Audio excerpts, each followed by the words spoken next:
Good day, everybody, and I thought today I'd show you my less than impressive Beatles collection, though I do have a few of their CDs. Here is the Please Please Me album. That, of course, was redone to CD, as was this Hard Day's Night. There we go, now you can see that it is the Hard Day's Night album. And the Beatles' number one songs that were put on CD a little over 20 years ago. I've got it in early 2001, in fact. And I thought I'd show you these because I've been thinking a bit about the Beatles lately, as it was during this month of February. Way back in 1964, they appeared on The Ed Sullivan Show and brought the country along for Beatlemania. And it was clearly their music that helped create Beatlemania. I think it was also helped by two other factors. Number one, that it had been less than 3 months since the assassination of President Kennedy when the Beatles performed on The Ed Sullivan Show, and I think that helped cheer people up a little bit for a little while anyways, seeing the Beatles perform. And throw in the fact there were very few TV channels back then. Cable TV was still a ways off, and obviously the internet was way, way off.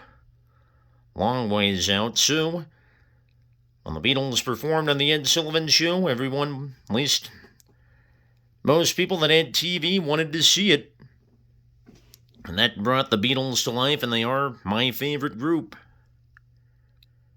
I could hear their big songs, like some of these number ones, such as She Loves You and Love Me Do and I Want to Hold Your Hand, to maybe some lesser known songs like Ask Me Why, Misery, and There's a Place. And probably my all-time favorite, though it's not on one of these CDs, In My Life. Could hear the Beatles any day of the week. Even to this day, well over a half century after they first joined the limelight in this country.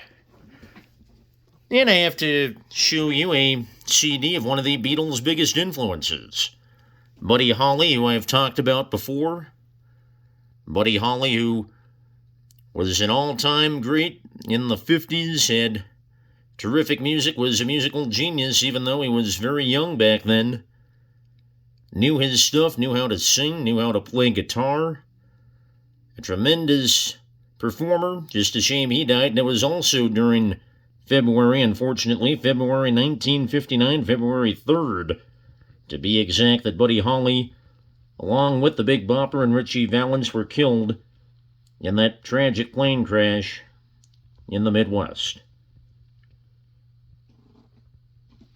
So that's my thoughts for the day, the Beatles, and some thoughts on one of their biggest influencers in Buddy Holly. All this from my favorite period of music, the 50s and 60s, even though I was born a long time after that.